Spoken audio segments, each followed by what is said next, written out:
और देखिए, छठ का आज तीसरा दिन है, उसी की रौनक दिखा रहे हैं आपको। आस्था, भक्ति, अनुशासन, प्रकृति उपासना का पर्व देश भर में ही नहीं विदेश में भी मनाया जा रहा है, क्योंकि छठ पूजा ग्लोबल हो चुकी है। देश विदेश में इसका खास आयोजन किया जा रहा है।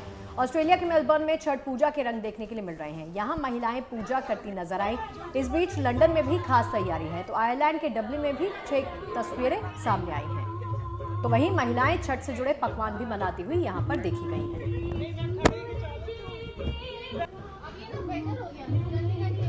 देखिए, छठ की रौनक सिर्फ देश ही नहीं बल्कि विदेशों में भी बिखरी है।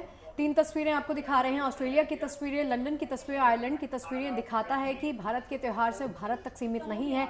जहां भी विदेशों में भारतीय बसे हैं, वहां भी आपको भारतीय संस्कृति की झलक साफ देखने को मिल जाएगी। तो छठ की रौनक सिर्फ देश ही नहीं बल्कि विदेशों में भी इसके रंग देखे जा सकते हैं। किस तरह से भक्ति भाव के साथ ये पर्व मनाया जा रहा है, उसकी तस्वीरें।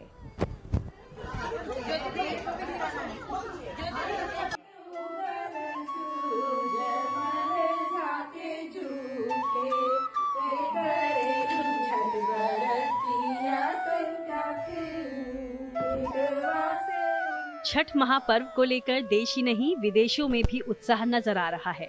7 समंदर पार छठ महापर्व के लोकगीत गूंज रहे हैं।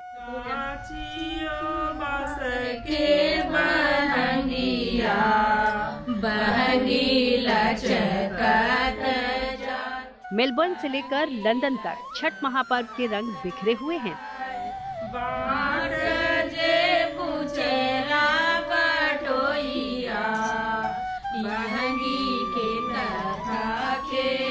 आलम ये है कि आयरलैंड की राजधानी डबलिन तक छठ की छटा देखने को मिल रही है।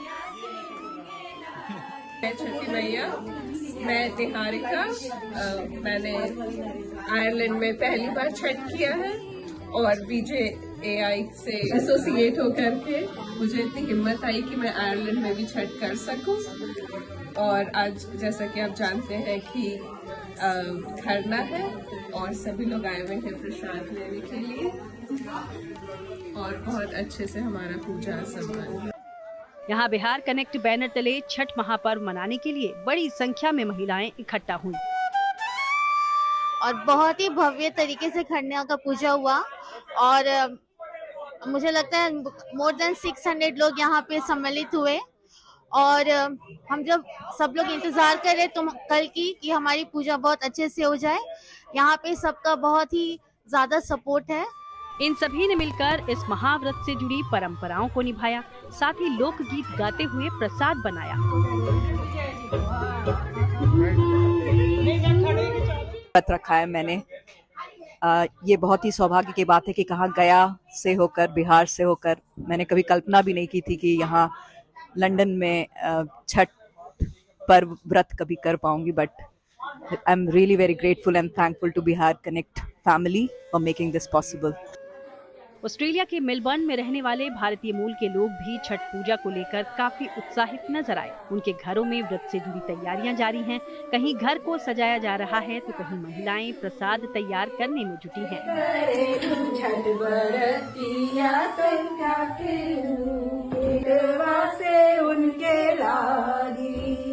इसी तरह का माहौल आयरलैंड की राजधानी डबलिन का भी है। वहाँ महिलाएं अपने परिवार के साथ छठ पूजा की तैयारियों में जुटी हुई हैं।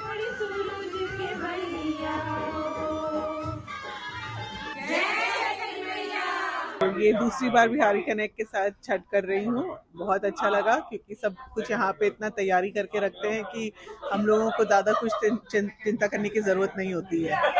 विदेशों में रहने वाले भारतीय हर्ष उल्लास और परंपरा के साथ छठ महापर्व मना रहे हैं और उन्हीं की वजह से छठ महापर्व की इंटरनेशनल छटा देखने को मिल रही है। Bureau report, good news today.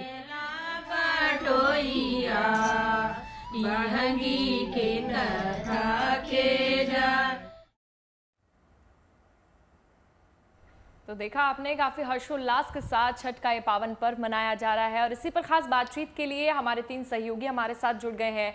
Manisha हमारे साथ जुड़ गई हैं, साथ ही मनीष चौरसिया हमारे साथ जुड़ गए हैं और रिदम जैन भी जयपुर से हमारे साथ जुड़ी हुई हैं। उनके पास आएंगे और यहाँ पर स्टूडियो में हमारे साथ अरविंद जी भी मौजूद है। अरविंद जी, बहुत बहुत स्वागत है आपका हमारे साथ जुड़ने के लिए। सबसे पहले दिल्ली का नजारा एक बार देख लेते हैं। मनीषा हमारे साथ जुड़ी हुई है। मनीषा, दिल्ली में अभी आप फिलहाल कहां पर मौजूद हैं और आज तीसरा दिन है, किस तरीके से आज तीसरे दिन यहां पर तैयारियां हो रखी है? कृतिका, इस वक्त मैं मौजूद हूँ दिल्ली के कालिंदी कुंज यमुना घाट पे, जो कि सबसे ज़्यादा चर्चा में रहता है वो उसके झाग की वजह से, क्योंकि दिवाली के बाद जो यहाँ पे झाग की स्थिति होती थी वो सबसे ज़्यादा जो है वो दिखाई दी जाती थी। लेकिन इस बार नज़ारा आप देख सकते हैं कि किस तरीके से जितने भी यहाँ पे श्रद्धालु पहुँचने वाले उनके लिए कितनी बड़ी खुशी की बात जो है ये होने वाली है कि दूर दूर तक किसी तरीके का कोई झाग नज़र नहीं आने वाला है। तो सबसे बड़ी तैयारी जो है वो यही है कि इस बार सभी छठ व्रती महिलाएं जो है उनके लिए तैयारियां बहुत ज्यादा अच्छी की गई है। लेकिन बाकी सुविधाओं की बात करूं तो मैं आप बाकी इंतजाम देख सकते हैं कि सबसे पहले तो परिवार वालों ने अपने अपने आके यहाँ पर जो है आप देख सकते हैं कितनी सुंदर तरीके से जो है अपना एक घेरा इन्होंने बना दिया है कि यहीं पर खड़े होकर वो सूर्य देवता को जो है वो अर्घ देंगे, अपनी पूरी पूजा करेंगे। तो किस तरीके से उन्होंने डेकोरेट करके, क्योंकि ये पर्व बहुत बड़ा पर्व होता है, ये 4 दिन का उनको सबसे ज्यादा इंतजार रहता है कि साल भर में ये 4 दिन कब आएंगे। तो आप देख सकते हैं जिस तरीके से दिवाली का पर्व मनाया जाता है, रंगोलियां बनाई जाती है, उसी तरीके से इन्होंने अपना घेरा जो है उसी तरीके से सजा रखा है। रंग बिरंगे रंगों से वेदी पर भी जो है इन्होंने रंगोली डाल रखी है, केले के पत्तों से इन्होंने घेरा बनाया हुआ, अपनी वेदी बना रखी है। तो हर परिवार जन जो है वो यहाँ आकर इस तरीके से अपना अपना एक जो कहते हैं ना भीड़ बहुत देखी जाती, तो अपनी जगह वो एक्चुअली बुक कर रहे हैं ताकि यहाँ से वो है अपनी पूजा पाठ जो है वो कर सके। लेकिन और तैयारियों की बात बताओ तो आप पीछे का नज़ारा देखो, यहाँ पे करीब 500 से ज़्यादा लोगों की बैठने की जगह बनाई, क्योंकि यहाँ पर सबसे ज़्यादा भीड़ देखी जाती है। तो उस भीड़ को देखते हुए यहाँ पर जगह बनाई गई है जहाँ के लोग जो है वो आराम कर सके।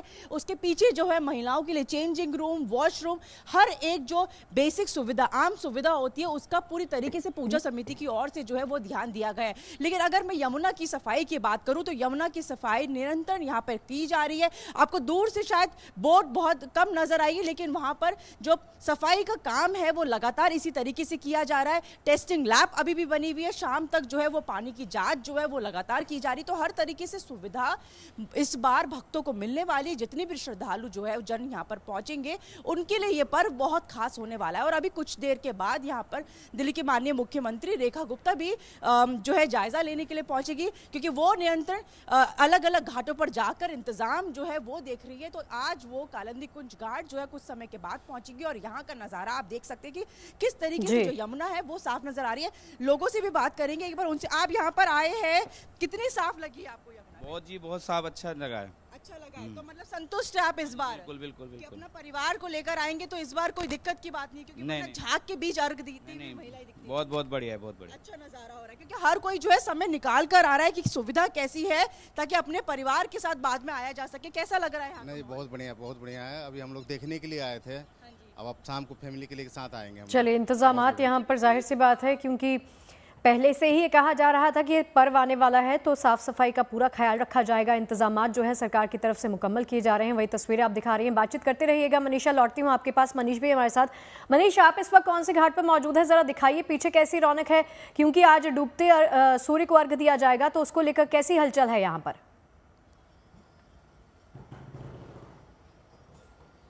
देखिए, मैं नोएडा के नोएडा स्टेडियम में हूँ और दिल्ली वाले थोड़े लकी हैं इस बार कि उनको मौका मिल रहा है यमुना के पास जाकर वहाँ खड़े होकर अर्घ देने का। लेकिन यूपी वालों के हिस्से में ये खुशी नहीं आई, तो नोएडा के लोग पहुँचते हैं नोएडा स्टेडियम में और यहाँ पर आर्टिफिशियल जो पॉन्ड है वो तैयार कर दिया गया है। ये पॉन्ड लगभग 165 फीट लंबा है, 45 फीट चौड़ा है, 4 फीट गहरा है।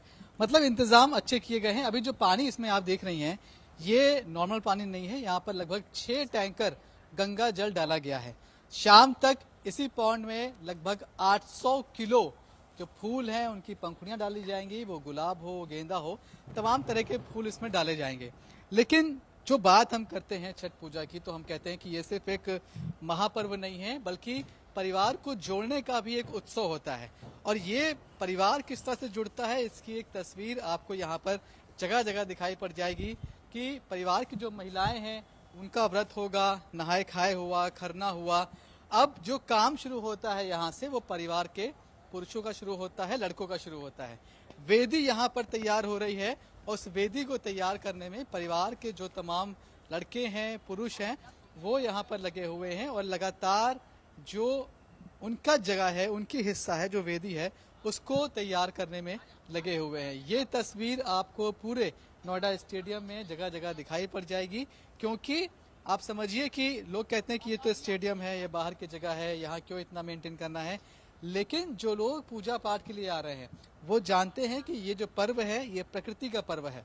जहाँ पर भी ये पूजा किया जाए वहाँ प्रदूषण ना हो, आसपास गंदगी ना हो, और अगर गंदगी है भी तो उसे साफ कर दिया जाए, और वही काम आपको यहाँ होता हुआ दिखाई पड़ता है। देखिए कितने सुंदर तरीके से इन्होंने अपनी वेदी को तैयार किया है, अभी भी सजावट में लगे हुए हैं।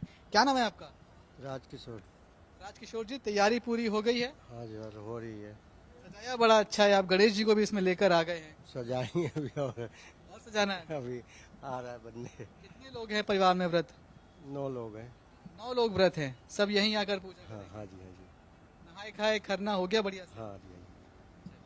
तो आप देख रहे हैं कि जो तमाम पुरुष हैं, जो मैं हिस्सेदारी की बात कर रहा था, जो मैं परिवार को जोड़ने की बात कर रहा था, वो तस्वीर आपको यहाँ चारों तरफ दिखाई पड़ जाएगी। क्या नाम है आपका? बैजू। क्या करते हैं आप?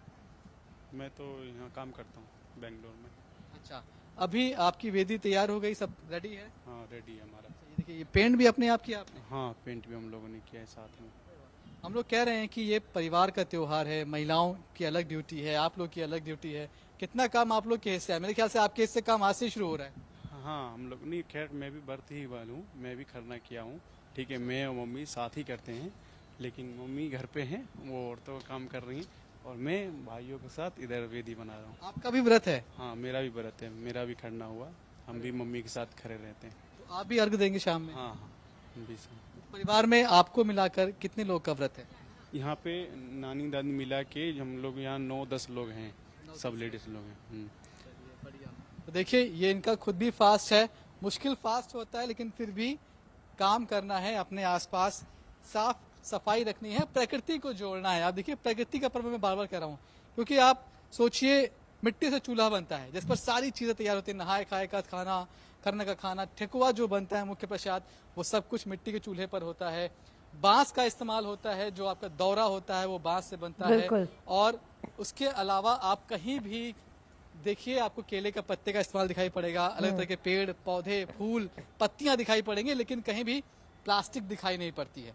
ऐसी कोई चीज जो प्रकृति को नुकसान पहुंचाए, वो कई चीजों का ध्यान यहाँ पर रखा गया है मनीष। और बहुत ही खूबसूरत तस्वीरें आपने नोएडा से दिखाई, दिल्ली की तस्वीरें हमारी सहयोगी मनीषा ने दिखाई। एक बार जयपुर भी लिए चलते हैं आपको, जहाँ पर हमारी सहयोगी रिदम मौजूद है। रिदम, जयपुर के किस घाट के पास आप मौजूद है, और वहाँ आज क्योंकि छठ का तीसरा दिन है तो कैसी तैयारियां हैं?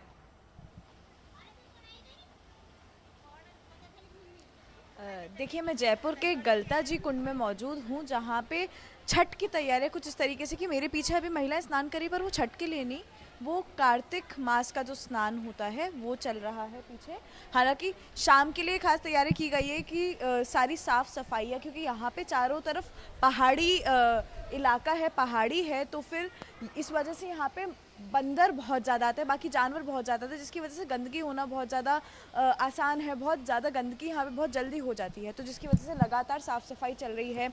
मेरे पीछे अभी पेंट का काम यहाँ पे चल रहा था, जिससे कुंड की जो सुंदरता है, जब सभी लोग आएंगे, क्योंकि तीसरा दिन आज है, तो वहाँ की जाए। हालांकि अभी लोग यहाँ पे इसलिए मौजूद नहीं हैं क्योंकि आज तीसरा दिन है, और ठेकुआ सभी महिलाएं अपने घर में पूरी पवित्रता के साथ बनाती हैं, तो अभी सभी लोग अपने घर में उसकी तैयारियां कर रहे हैं। निर्जला व्रत जिनका है वो पूरी तरीके से उसका पालन करते हुए वो ठेकुआ बना रहे हैं। जो लोग उनकी मदद कर रहे हैं वो भी बिना कुछ खाए पिए उनकी मदद कर रहे हैं, और साथ ही साथ में यहाँ की तैयारियां भी उसी तरीके से चल रही है। लगातार मैं देख पा रही हूँ कि यहाँ पे किस तरीके से कुंड को और ज़्यादा सुंदर बनाने की कोशिश की जा रही है। उसके बाद में शाम को संध्या अर्घ के टाइम पे यहाँ पे सभी लोग आएंगे, और यहाँ पे ही अर्घ जो है वो सूर्य देव को चढ़ाया जाएगा, जिसके बाद कल सुबह फिर से जो सूर्य उदय अर्घ होता है वो भी यहीं से चढ़ा के सभी जो व्रती हैं वो यहाँ से अपना व्रत खोलेंगे। बिल्कुल, चलिए रिदम लौटते हैं आपके पास, तस्वीरें आप सभी दिखाते रहिएगा। अरविंद जी भी हमारे साथ स्टूडियो में मौजूद है। अरविंद जी, सवाल आपसे ये है कि अस्ताचलगामी सूर्य को आज अर्घ दिया जाएगा, डूबते सूर्य को अर्घ दिया जाएगा, तीसरे दिन का महत्व क्या है, और साथ ही अर्घ किस किस को दिया जाता है और क्या प्रक्रिया रहती है, वो समझेंगे आपसे। जी जी बड़ा बढ़िया आपने प्रश्न किया। आज तीसरा दिन है। तीसरे दिन जो है अस्त होते हुए सूर्य नारायण को जल दिया जाता है। तो जो अस्त होते हुए सूर्य नारायण को जल दिया जाता है वह जल दिया जाता है प्रत्यूषा को, अर्थात सूर्य की पत्नी है प्रत्यूषा, तो उनको जल दिया जाता है आज के दिन। और आज के दिन प्रक्रिया ये है कि जो हमारा कल का दिन बीत गया, यानी जो खरना था, कल जो है खरना था, कल जो व्रती ने शाम के टाइम पे जो है पूजन करके और जो प्रसाद ग्रहण किया, अब आज रात्रि उसका जो रात्रि बीत गई वो व्रत था, आज पूरा दिन व्रत रहेगा। संध्याकालीन टाइम पे भगवान सूर्य नारायण अस्त होते हुए को जल दे करके और पूरी रात्रि भी उसी तरह व्रत रहेंगे। फिर अगले दिन मंगलवार को उगते हुए सूर्य को जल देंगे। तो यहाँ पे मैं सबसे पहले सूर्य की आराधना क्यों विशेष है, सूर्य कौन है, उनके विषय में बता दूँ। देखिए, सूर्य जगत पिता हैं, जो जड़ और चेतन को देने वाले हैं, अर्थात यदि उनका प्रकाश ना मिले तो जड़ और चेतन ये दोनों जो है खत्म हो जाएंगी, नष्ट हो जाएंगी। तो सूर्य की आराधना प्रभु राम ने भी की है। सूर्य की ही आराधना षष्ठी मैया करती हैं। और सूर्य हैं कौन, इसके विषय में वेदों में कहा गया है, हरे ओम माँ आ कृष्णेन राजा सा वर्तमानो निवे शायन्नामृतं मर्त्यञ्च हिरण्येन सविता रतेना देवो जाति भुवनानि पश्यन्ना आदितस्य नमस्कारम् कुर्वन्तु दिने दिने जन्मांतर सहस्रेण दारिद्र्यं नोपजायते। और ये ही सूर्य सहस्रांशो तेजोराशि जगत्पते अनुकंपय माम भक्त्या ग्रहणार्घ्यम दिवाकरा। अर्थात सूर्य वो देव हैं कि उदय ब्रह्म रूपेणा, जब इनका उदय होता है उस वक्त ये ब्रह्मा के स्वरूप में होते हैं। मध्याह्ने तु महेश्वरा, और जब मध्याह्न काल होता है दिन का, उस वक्त ये भगवान शिव के स्वरूप में होते हैं। और अस्त में व स्वयं विष्णु, जब अस्तकालीन समय संध्या समय में होते हैं तो स्वयं ये विष्णु का स्वरूप होते हैं। अर्थात प्रातःकालीन जब हम सूर्य नारायण को अर्घ देते हैं तो साक्षात ब्रह्मा उस अर्घ को स्वीकार करते हैं। ब्रह्मा कौन, जो सृष्टि के पालन करता है। मध्याह्न काल में जब सूर्य नारायण को अर्घ देते हैं तो उस अर्घ को भगवान शिव स्वीकार करते हैं। भगवान शिव कौन है, सृष्टि के संहार करता। और सायंकालीन जब भगवान सूर्य नारायण को अर्घ देते हैं तो वह अर्घ जो है भगवान विष्णु स्वीकार करते हैं। और विष्णु कौन है, सृष्टि के पालन करता। तो त्रिमूर्तिश्चा दिवाकरः, अर्थात इन तीन मूर्तियों में ब्रह्मा, विष्णु और महेश, इन तीनों में भगवान सूर्य नारायण ही समाहित हैं। और जो षष्ठी माता है, षष्ठी देवी है, वो कौन है, अतुलम तत्र तत्तेजः सर्वदेव शरीरजम एकस्थम तदभून नारी व्याप्त लोकत्रयम तुषा। अर्थात तीनों देवताओं के दो जो तेज से उत्पन्न हुई माँ कात्यायनी, जो कात्यायनी ऋषि के यहाँ प्रकट हुई थी। और यह षष्ठी देवी हैं कौन, ब्रह्मा की मानस पुत्री और सूर्य की ये बहन हैं। तो अर्थात षष्ठी देवी भी जिनकी आराधना करती हैं वह हैं कौन, वह आदिदेव सूर्य नारायण हैं, जिनको आदि कहा गया है। अर्थात ना इनसे पहले कुछ था ना इनसे कुछ बाद रहना है। तो कहने का तात्पर्य कि अस्त होते हुए सूर्य को आज जो व्रती हैं वो अर्घ देंगे। वह अर्घ दिया जाता है प्रत्यूषा को। प्रत्यूषा सूर्य की पत्नी है। और सूर्य को जल क्यों देते हैं, क्योंकि सूर्य के जो पुत्र हैं, सूर्य को जल जो देते हैं, वो जल देने का, जो प्रत्यूषा को जल देते हैं उसका देने का तात्पर्य ये है कि सूर्य के पुत्र यमराज हैं। तो सूर्य नारायण से प्रार्थना करते कि हे प्रभु सूर्य नारायण, आप अपने पुत्र को जो है समझा करके और अनुशासित में रखिएगा, क्योंकि ये मृत्यु के दाता हैं। हमारे पति, हमारे पुत्र या हमारे परिवार या हमें स्वयं को किसी भी प्रकार का जन्म मृत्यु जरा व्याधि, किसी भी प्रकार का मृत्यु का, रोग का, व्याधि का भय आदि बिल्कुल ना रहे। और जब सूर्य नारायण को जल देते हैं तो उस जल में गंगा जल होता है, दूध होता है, और जो वह सूप होता है, सूप में सारा प्रसाद होता है। वह प्रसाद जो है सूर्य की तरफ ऐसे अर्पण करते हैं और फिर अर्घ देते हैं, और 3 बार अर्घ देते हैं। और अर्घ का मंत्र क्या है, ओम एहि सूर्य सहस्रांशो तेजो राशि जगतपते अनुकंपय माम भक्त्या ग्रहणार्घ्यम दिवाकरा। मान लीजिए मंत्र नहीं आता है तो ओम सूर्याय नमः भी बोल करके आप अर्घ दे सकते हैं। और जो वो पकवान बनाते हैं, जो प्रसाद भगवान के लिए बनाते हैं, यानी खरना जिस दिन था जो प्रसाद उनने बनाया, तो आधा प्रसाद लेके आएंगी। आज संध्याकालीन अस्त होते हुए सूर्य नारायण को प्रसाद वो लगेगा और षष्ठी मैया को, और आधा प्रसाद जब मंगलवार के दिन यानी उगते हुए सूर्य को जब जल देंगी तो आधा प्रसाद तब लेके आएंगी, तब उनको जो है जब जल देंगी उसी टाइम पे उनको वह प्रसाद अर्पण होगा। और वहीं पे जो षष्ठी मैया की वेदी बना रखी है, बाकायदे घी का दीप प्रज्वलित होगा और वहाँ पे भी बाकायदे षष्ठी मैया का पूजन होगा, उनको प्रसाद अर्पण होगा। और एक चीज़ का विशेष ध्यान रखेंगे व्रती कि जब सूर्य नारायण को अर्घ्य देंगे तो उस वक्त सूर्य की 7 परिक्रमाएं होती हैं, तो सूर्य की परिक्रमाएं अवश्य करेंगे। जब जल दे लेंगे, और जल देने का विधान 3 बार है, 3 बार आप जल देंगे और 7 बार परिक्रमा करेंगे। और इस तरह से सूर्य की जो आराधना करता है, उस दिन जो सूर्य नारायण की आराधना करके सूर्य के मंत्र का जाप करता है, आदित्य हृदय स्तोत्र का पाठ करता है, या सूर्य कवच का पाठ करता है, या सूर्य के किसी भी मंत्रों का जाप करता है, तो निश्चित रूप से उसके जीवन में किसी भी प्रकार की रोग व्याधि बीमारी नहीं आती है। और उसके साथ साथ जो षष्ठी मैया का व्रत है वह एक संतान प्राप्ति भर के लिए नहीं है, वो ऐसी कोई चीज नहीं है जो षष्ठी मैया जो ब्रह्मांड में आप उसकी कामना करो और वह चीज प्रदान ना करे। अर्थात हर चीज को देने वाली दात्री हैं और हर चीज को प्रदान करने वाली वो देवी हैं। अरविंद जी, जिनकी कुंडली में सूर्य दोष है और जब वो सूर्य को अर्घ देंगे आज, तो उनके लिए ये कितना महत्वपूर्ण है? क्या वो दोष दूर हो जाएगा? उनके लिए सर्वोपरि महत्वपूर्ण है। जिनकी भी कुंडली में सूर्य से संबंधित दोष है, अर्थात सूर्य का ग्रहण योग बना हुआ है, पितृदोष है, अर्थात सूर्य यदि पीड़ित है, 6ठे 8वें 12वें में है, सूर्य नीच का है, तो निश्चित रूप से उनको बहुत ज़्यादा राहत मिलेगी। क्यों? क्योंकि सूर्य आत्मा का कारक ग्रह है और व्यक्ति के जीवन में जब कॉन्फिडेंट आत्मविश्वास नहीं रहता है तो वह व्यक्ति बिल्कुल कमज़ोर हो जाता है। और सूर्य एक ऐसा ग्रह है कि सूर्य ग्रह मात्र की जो व्यक्ति उपासना करता है तो उसके नवग्रहों की स्थिति ठीक होती है। कहने का तात्पर्य कि सूर्य मात्र की उपासना से नवग्रह बलिष्ठ होते हैं। क्यों बलिष्ठ होते हैं? क्योंकि सूर्य आदि देव है, अर्थात जैसे मैंने बताया ब्रह्मा विष्णु महेश तीनों देव सूर्य में समाहित है। बिल्कुल। चलिए अरविंद जी, लौटती हूँ आपके पास। सहयोगी हमारे साथ जुड़े हुए हैं। मनीषा, आपके पास वापस लौटते हुए। मनीषा, जो तस्वीरें आप दिखा रही हैं उसमें तो साफ नजर आ रहा है कि शाम की इस वक्त क्या तैयारी है। वहां पर कुछ लोग पहुंचे भी हुए हैं, उनसे बातचीत कीजिए, जरा जानिए कि उनकी क्या कुछ तैयारी है आज के शाम को लेकर।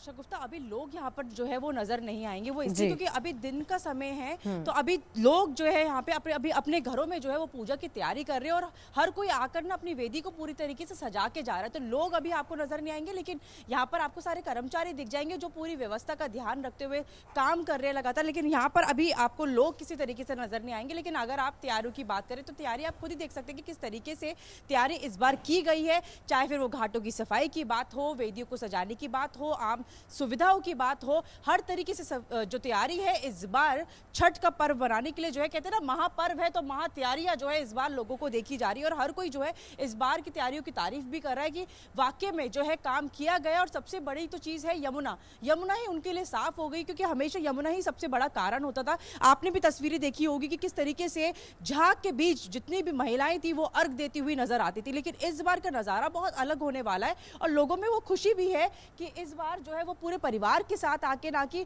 घर। बहुत से लोग मुझे ऐसे मिले जिन्होंने कहा कि हमें बिहार जाने की अब जरूरत नहीं है, अब यहाँ पर हम अपनी छठी मैया का जो ये पर्व है, छठ का महापर्व है, वो मना सकते हैं, क्योंकि यमुना अब साफ हो गई है और अब हम लोगों को भी इजाजत है कि हम यमुना में खुद जाकर जो है भगवान सूर्य देवता को अर्घ दे सकते हैं। तो खुशी इसी बात की है और हर तरीके से जो तैयारी है वो पूरी। लेकिन अभी कुछ देर के बाद जो है लोगों की भीड़ यहाँ पर आना शुरू हो जाएगी, जिसके बाद यहाँ पर शायद पैर रखने की जगह भी ना मिले, क्योंकि थोड़ी देर के बाद सीएम का भी जो है कार्यक्रम है यहाँ पे, वो भी जायजा लेने यहाँ पर पहुंचेंगे। और उसके बाद परिवारजन भी अपने अपने घरों से पूजा का टोकरा लेकर, जो सूप होता है और उसमें आदि सामान जो होते हैं वो सब लेकर यहाँ पहुंचेंगे। और उसके बाद सुबह तक वो कहीं नहीं जाने वाले, वो इसी जगह पर रहेंगे जब तक सुबह उगते हुए सूरज को वो अर्घ देकर अपना ये व्रत जो है वो पूरा ना कर ले। तो अगर भक्तों की बात है, श्रद्धालु की बात है, तो वो थोड़ी देर बाद पहुंचेंगे। लेकिन कार्य हम दिखा सकते हैं कि किस तरीके से जो है काम, आप देख सकते हैं पीछे भी एनडीआरएफ की टीम आपको लगातार जो है वो नजर आ जाएगी कि किस तरीके से वो यमुना नदी में जो है लगातार इस तरीके से उनकी नाव जो है वो चक्कर काट रही है, ताकि किसी तरीके से उनको कोई गंदगी या कोई दिक्कत महसूस ना हो। तो उस तरीके की चीज़ों का जो है वो ध्यान दिया जा रहा है। आप देख सकते हैं कि आपको अभी भी एक जो है नाव जाती हुई दिखेगी कि किस तरीके से सफाई का ध्यान वो लगातार कर रहे हैं। पीएच वैल्यू जो है वो लगातार टेस्ट किया जा रहा है। पीछे की तरफ वहाँ पे लैब भी है। शाम तक इस पानी की जो जांच है वो होती रहेगी इसी तरीके से, क्योंकि अब पिछले साल के मुकाबले इस बार पानी बहुत ज्यादा साफ है। लोग यहाँ पर पानी पीप कर दिखा रहे हैं कि किस तरीके से पानी साफ है। मनीषा, दिल्ली में नई सरकार है और ये जो पहला छठ पर्व दिल्ली में मनाया जा रहा है उसका नया अनुभव भी लोगों को करने को मिलेगा। वो तस्वीरें साफ बयां कर रही है, बदलाव वहां पर देखने को मिले हैं। मनीष भी हमारे साथ जुड़े हुए हैं। चलिए मनीष का रुख कर लेते हैं। मनीष, चलिए, आप तस्वीरें तो दिखा ही रहे थे, आपने दिखाया कि वेदी वहां पर कैसे तैयार की गई है, लोगों से भी आपने बातचीत की। जरा कुछ और तस्वीरें भी दिखाइए पीछे, क्योंकि रौनक खासी अच्छी दिख रही है और जो तैयारी है वो भी काफी सुंदर नजर आ रही है। देखिए, मैं लगभग हर साल यहाँ पर आता हूँ जी, और ये जो पॉन्ड आप देख रहे हैं, इसमें जब फूल पड़ेंगे तो वो तस्वीरें बेहद शानदार, बेहद भव्य होती हैं। हालांकि उसमें अभी कुछ समय है, तो इस बीच मैं आपको तस्वीरें वो दिखा रहा हूँ कि कैसे चारों तरफ आपको रंग बिरंगे वेदी सजी हुई दिखाई पड़ जाएंगी। जो एक डेडिकेट जगह लोगों ने अपने लिए बनाई है वो आपको सजी हुई दिखाई पड़ जाएगी, और इन सजावट में आपको दिखाई पड़ जाएंगे उनकी मन्नतों का रंग। अब देखिए, यहाँ रंग बिरंगे छोटे छोटे गुब्बारे लगाए गए हैं। ये दिखाता है कि कहीं ना कहीं जो घर के बच्चे हैं, छोटे छोटे बच्चे, उनकी सलामती की दुआ आज सबसे पहले की जाएगी। उनकी सलामती बनी रहे हमेशा, वो आगे जाकर तरक्की करें, ये बात सबसे पहले मांगी जाएगी। वो सुना है ना आपने कि हमरा बुझात बबुआ जीएम हुई हैं, डीएम हुई हैं, सीएम हुई हैं, पीएम हुई हैं। तो ये सारी दुआएं उनके लिए यहाँ पर खड़े होकर मांगी जाती हैं। दुआओं का ये त्योहार है, और अगर किसी की दुआ, किसी की जो मांगी हुई प्रार्थना है अगर वो पूरी होती है, तो आप जानते हैं कि जिस तरह से पूजा होती है तो उसमें एक सूप, एक हिस्सा प्रसाद का और बढ़ जाता है। लेकिन जो तैयारी यहाँ पर है वो देखिए आपकी किस तरह से जो भी लोग हैं वो लगे हुए हैं। अलग अलग रंग की मैं आपको वेदी दिखा रहा हूँ। एक वो वेदी देखिए आप, कितने शानदार तरीके से इसको सजाया गया है। यहाँ पर आप देखेंगे तो लगता है जैसे दिवाली फिर से रिपीट हो रही है, लेकिन इस बार दिवाली दिन में रिपीट हो रही है। ऐसी सजावट आपको चारों तरफ दिखाई पड़ेगी। मनीष, और एक चीज बताइएगा, जैसे मनीषा तस्वीरें तो दिखा रही थी मनीषा ने, लेकिन ये भी बताया कि कुछ समय बाद ऐसा होगा कि वहां पर पैर रखने की जगह नहीं होगी। जाहिर है नोएडा में भी यही हाल देखने को मिलेगा। तो जब इतनी सारे लोग वहां पहुंचेंगे, भीड़ होगी, उसके लिए क्या एहतियात बरते जा रहे हैं? जी बिल्कुल, आंकड़ों की हम बात करें तो पिछले साल यहाँ पर 30,000 से ज्यादा छठ व्रती आए थे। छठ व्रती आए थे मतलब कि एक व्रती के साथ आप मानिए अगर 3-4 लोग हैं तो ये आंकड़ा लगभग 30x4 यानी कि 1,20,000 के आसपास लोग यहाँ पहुँचते हैं। इस बार नंबर ज्यादा बढ़ने की उम्मीद है हर साल की तरह, और इंतजाम ऐसे हैं कि पुलिस प्रशासन यहाँ पर अपनी व्यवस्था दोपहर तक से करना शुरू कर देगी। जो पोस्टिंग है उनके कांस्टेबल्स की, उनके अफसरों की, वो आपको यहाँ दिखाई पड़ेंगी। जो प्रवासी महासंघ है नोएडा का, जो ये पूरा आयोजन करता है इस पूरे इवेंट का, वो लोग भी, उनके भी अपने जो पर्सनल गार्ड्स होते हैं वो भी यहाँ पर रखते हैं। तो हर बार जो सिक्योरिटी के इंतजाम है वो अच्छे खासे होते हैं, वो ठीक ठाक होते हैं, और इस बार भी वो मेरे ख्याल से अच्छे किए जाएंगे। हालांकि जो तस्वीरें हैं असल में सुरक्षा की, वो आपको दोपहर दिखना शुरू होगी। इस पंडाल की मैं बात कर रहा था, देखिए इसकी कितनी खूबसूरती से सजाया गया है। जो पारंपरिक हमारी सजावट होती थी, जो शायद घरों से अब गायब हो गई है, वो लड़ियां आपको यहाँ दिखाई पड़ेंगी। अलग अलग तरह के रंगों का इस्तेमाल किया जा रहा है, रंग वही प्राकृतिक। आपकी वेदी तैयार हो गई? हाँ, वेदी हमारी तैयार हो चुकी है, और हमें तो बड़ी खुशी हो रही है कि छठ के महापर्व पर सभी देशवासियों को मेरी बहुत बहुत शुभकामनाएं। और मैं जहाँ तक देख रहा हूँ कि ये सब घाट बन चुका है और सबने वेदी अपनी तैयार कर चुके हैं। और आपके घर पे किस तरह की तैयारियां? सब तैयार, जो मुख्य प्रसाद है ठेकुआ, हाँ, सब वो बन गया या बनना है? नहीं, बन चुका है ठेकुआ।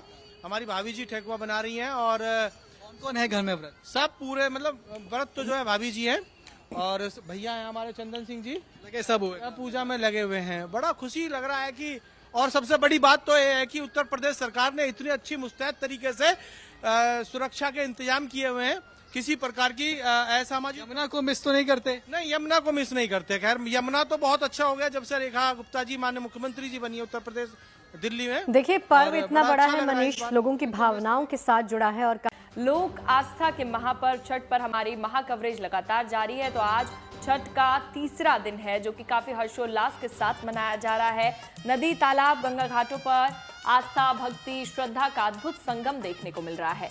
भगवान भास्कर को अर्घ्य देने के लिए बड़ी तादाद में श्रद्धालु इन घाटों पर जमा हुए हैं। इस दौरान एक बांस के बने सूप के में फल, ठेकुआ, गन्ना, नारियल और दूसरा प्रसाद रखा जाता है। इस दौरान श्रद्धालु पूरे भक्ति भाव के साथ डूबे हुए सूर्य को अर्घ्य देते हैं। और देखिए, तस्वीरें आपको दिखा रहे हैं। कहा जाता है कि इसके बाद परिवार के कल्याण की कामना की जाती है। आखिर में दीपक जलाकर उसे जल में प्रवाहित करना भी बेहद शुभ माना जाता है। तो छठी मैया के इस महापर्व को देखिए, बड़े ही उत्साह और उमंग के साथ पूरे देश में मनाया जा रहा है। आज चूंकि तीसरा दिन है, तो तीसरे दिन के महत्ता भी लगातार आपको बता रहे हैं। आस्था, तप और प्यार का महापर्व छठ पर्व, जिसकी तैयारियां देश भर में जोरों शोरों पर चल रही हैं।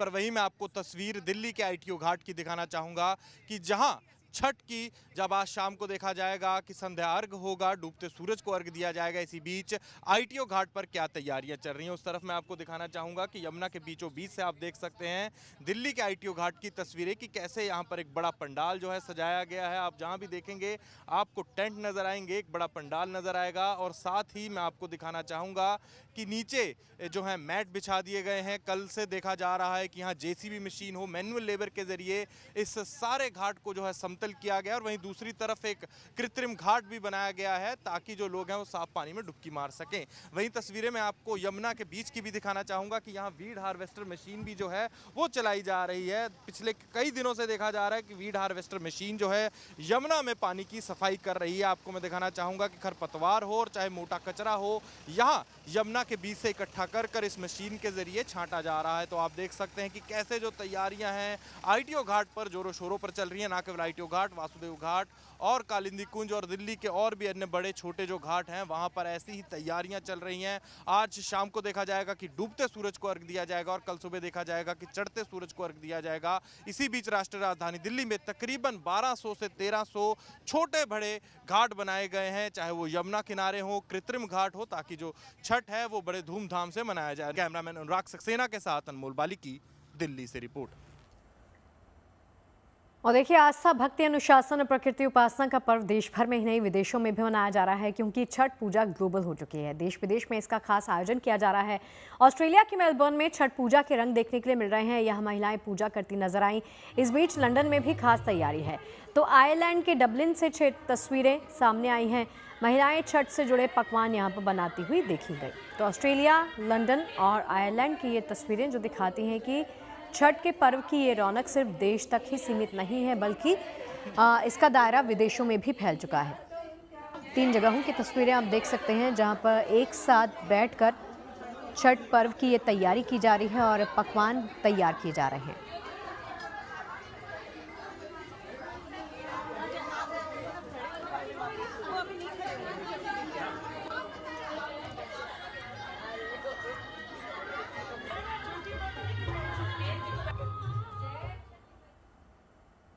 और चलिए, हमारी महा कवरेज लगातार जारी है। खास मेहमान और हमारे सहयोगी लगातार बने हुए हैं। एक बार फिर से जयपुर का रुख कर लेते हैं। रिदम वहां पर मौजूद है। रिदम, आप तस्वीरें जो दिखा रही थी उसमें तो रौनक देखी जा सकती है। मुझे ये बताइए कि शाम तक यहाँ पर कितने श्रद्धालुओं के पहुंचने की उम्मीद है, क्योंकि असली रौनक तो शाम को ही नजर आने वाली है। बिल्कुल, यहाँ पे शाम को रौनक देखने लायक होने वाली है। हज़ारों में यहाँ पे श्रद्धालु जो हैं वो नज़र आने वाले हैं, जो सभी यहाँ पे जो अर्घ है वो चढ़ाने वाले हैं। सूर्यास्त अर्घ जो है, संध्या अर्घ, वो यहीं पे चढ़ाया जाएगा और लगातार उसकी तैयारियां की जा रही है। सुरक्षा की मैं बात करूँ तो यहाँ पे लगातार सिक्योरिटी का खास ध्यान रखा जा रहा है। बाहर की ओर अभी से ही पुलिस बल तैनात किया गया है, जिसकी वजह से कि शाम को जो भीड़ होगी उसमें किसी भी श्रद्धालु को कोई दिक्कत ना है, उसकी पूरी तैयारियाँ यहाँ की गई है। साफ़ सफाई का खास ध्यान रखा जा रहा है। लगातार मैं यहाँ पर तस्वीरें देख पा रही हूँ और आपको दिखाने की कोशिश भी कर रही हूँ कि किस तरीके से यहाँ पर लोग ध्यान रख रहे हैं, पेंटिंग कर रहे हैं, जिससे जो आज शाम का नज़ारा वह है वो और भी ज़्यादा सुंदर हो पाए। हालांकि ये जो कुंड है, जो गलता जी का कुंड है, वो अपने आप में ही एक पर्यटन स्थल है जयपुर का, तो यहाँ पे पर्यटकों की आवाजाही रहती ही है।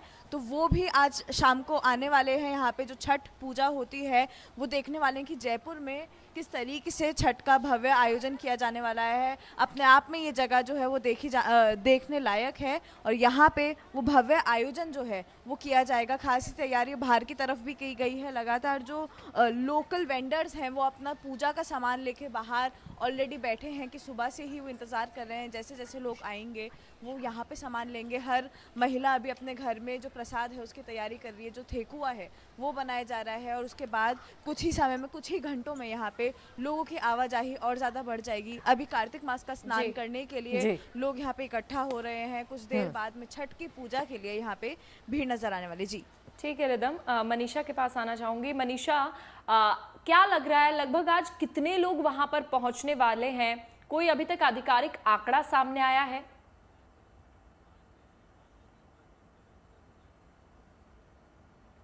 गीतिका, यहाँ पे हर बारी हजारों की संख्या में जो है वो श्रद्धालु देखे जाते हैं, और इस बार तो भीड़ ज़्यादा की उम्मीद जो है वो जताई जा रही है, क्योंकि इस बार जो है यमुना मैया जो है उनको दर्शन करने के मिल रहे हैं। वो यमुना में उतरकर जो है वो इस बार पूजा कर सकेंगे। तो इस बार उम्मीद है कि जो आंकड़े हमेशा रहते हैं इस बार आपको ज़्यादा देखने को मिलेंगे। और यहाँ पे आपको मैं इनसे मिलवाती हूँ।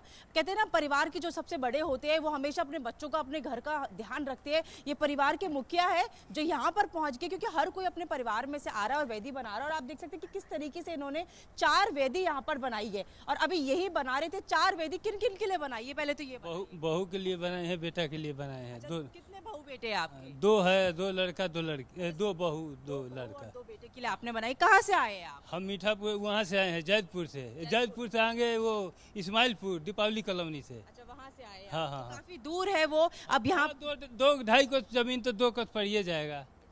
लेकिन जब यहाँ पर आए हैं, अभी तो यहाँ भीड़ नहीं है, थोड़ी देर के बाद भीड़ होगी। तो कैसा माहौल बनने वाला है? और इस बार यमुना कैसी लग रही है आपको? यमुना बहुत बढ़िया लगे, साफ पानी है, बहुत बढ़िया है। तो इस बार अच्छा लगेगा कि सूर्य को अर्घ देंगे? पिछली बार से तो बहुत बढ़िया है, सफा है, बिल्कुल सफा है। वरना तो झाग के बीच में अर्घ दिया जाता था। हाँ, तो पहले था ना, सफाई नहीं था ना यहाँ, तो वो झाग बन जाता था थोड़ा बहुत। अब की बार झाग वोग नहीं है यहाँ। परिवार से बहुओं ने आकर देखा इस जगह को? अभी तक नहीं, वो नहीं आई अभी। नहीं।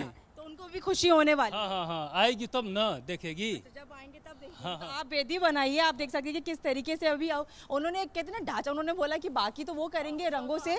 अभी जगह घेर लिया है, ढांचा जो एक होता है एक वेदी का वो बना दिया, लेकिन इसके बाद कुछ इस तरीके की वेदी जो है आपको नजर आएगी। शगुफ्ता, आप देख सकते हैं कि किस तरीके से, कहते हैं ना, दिवाली के दिन हम अपने घर के हर एक चौखट को इसी तरीके से रंग में रंग देते हैं, तो आपको उनकी वेदी जो है रंग बिरंगे रंगों से जो है इसी में रंगी हुई नजर आएगी। और ये हर एक वेदी इसी तरीके की दिखने वाली। बस कुछ समय और है, इसके बाद जो लोगों की भीड़ होगी वो वाकई देखने लायक होगी। बिल्कुल, जो असली रौनक है आपसे थोड़ी देर बाद यानी शाम तक आपको नजर आएगी। बिल्कुल, बहुत सुंदर तस्वीरें मनीषा आप दिखा रही हैं। अरविंद जी, आपके पास आते हुए, अरविंद जी, चूंकि हम बोल रहे हैं कि डूबते सूर्य को अर्घ दिया जाएगा, जब अर्घ देते हैं तब कौन से मंत्रों का उच्चारण करना चाहिए, उसके बारे में भी जानकारी दीजिए। और जो व्रती हैं उनको कौन से मंत्रों का उच्चारण करते रहना चाहिए? जी देखिए, जो व्रती हैं वो व्रत रहते हैं षष्ठी देवी का। तो एक तो षष्ठी माँ का जो है स्मरण उनको मन में रहना चाहिए, और भगवान सूर्य नारायण के किसी भी मंत्र का जाप करते रहें, जो भी उनको भगवान सूर्य नारायण का मंत्र आता हो, चाहे वेदोक्त हो, पुराणोक्त हो या तंत्रोक्त हो। एक तो ये। दूसरा, आज जो ढलते हुए सूर्य को अर्घ देंगे, डूबते हुए सूर्य को जो अर्घ देंगे, वो समय है 5:40 जब सूर्य आपका अस्त होगा। तो इससे पहले घाट में आपको पहुंचना है। 5:40 पे नहीं, 5:40 से पहले पहुंचना है। 5:40 पे तो सूर्य अस्त हो जाएंगे, तो आपने जो है अर्घ देना है 5:40 से पूर्व। शाम को जब आप सूर्य को अर्घ देंगे तो उस वक्त मंत्र यही बोलना है, ओम एहि सूर्य सहस्रांशो तेजो राशि जगत पते अनुकंपय माम भक्त्या ग्रहणार्घ्यम दिवाकरा। और दूसरा, जिसको कहते हैं कि भगवान सूर्य नारायण के दिए मंत्र नहीं आता है, तो ओम घृंग घृणि सूर्याय नमः, या ओम सूर्याय नमः, या ओम दिवाकराय नमः, या ओम भास्कराय नमः, या ये वाला मंत्र आता हो, आदितस्य नमस्कारम एक कुर्वन्तु दिने दिने जन्मांतर सहस्रेणा दारिद्र्यम नौपजायते। अर्थात इसका तात्पर्य है कि हजारों जन्म की जो हमारी दरिद्रता होती है, हमारे जो दुख, हमारे जो कष्ट, हमारे जो पाप होते हैं, वो संपूर्ण नष्ट हो जाते हैं सूर्य के तेज से, प्रताप से। एक तो ये जो व्रती व्यक्ति है उसको पूरी तरह से स्वच्छता और पवित्रता का ध्यान देना चाहिए। यानी ये जो 4 दिन का पर्व होता है, इस 4 दिन में उस व्यक्ति को नहीं तो बिस्तर में सोना चाहिए, ना ही किसी भी प्रकार से उसको साबुन आदि का इस्तेमाल करना चाहिए, और ना ही किसी प्रकार से उसको जो है स्वयं जो डेली ब्रश करता है उस ब्रश का इस्तेमाल ना करे। वो दातून आदि मिल जाए तो ठीक है, और नहीं तो नए ब्रश को जो है वो यूज करे। ज़मीन में बाकायदे कुश का आसन या चटाई वगैरह या दरी वगैरह बिछा करके उसको लेटना चाहिए।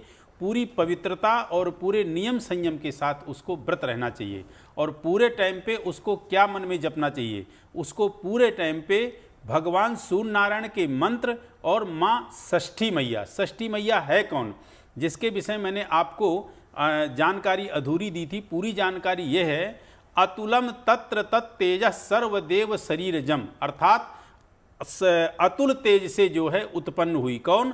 अतुलम तत्र तत्तेज सर्वदेव शरीरजम एकस्थम तदभुन नारी। वह एक ऐसी जो है देवी उत्पन्न हुई तीनों के तेज से, ब्रह्मा, विष्णु और महेश, कि जिसका तेज अतुल था, अवर्णीय था। तो वही माँ कात्यायनी है, जिसको षष्ठम कात्याय नीतिचा बोलते हैं, और वही कात्यायन ऋषि के यहाँ उत्पन्न हुई, जिनको षष्ठी मैया के नाम से जाना जाता है। लोक करो लोक माता रहा, लोक माता यानी लोक मतलब अपनी परंपरा, लोक के यहाँ लोक मतलब अपनी लोक अपनी परंपरा के अनुसार उनकी जो है पूजा हुई, जो सबसे पहले बिहार प्रांत में इनको जो है पूजा गया। इस षष्ठी माँ का व्रत माँ भगवती सीता ने भी किया है, द्रौपदी ने भी किया है, आदि आदि विशेष जिनको भी संतान से संबंधित या जिनको भी अपने सुख शांति और जीवन में धन संपदा की प्राप्ति थी, उन सभी ने माँ षष्ठी की आराधना की है। चलिए, बहुत बहुत शुक्रिया अरविंद जी इस जानकारी को हमारे साथ साझा करने के लिए, और तमाम सहयोगियों का भी बहुत बहुत शुक्रिया इस तस्वीरों को हमारे दर्शकों तक पहुंचाने के लिए।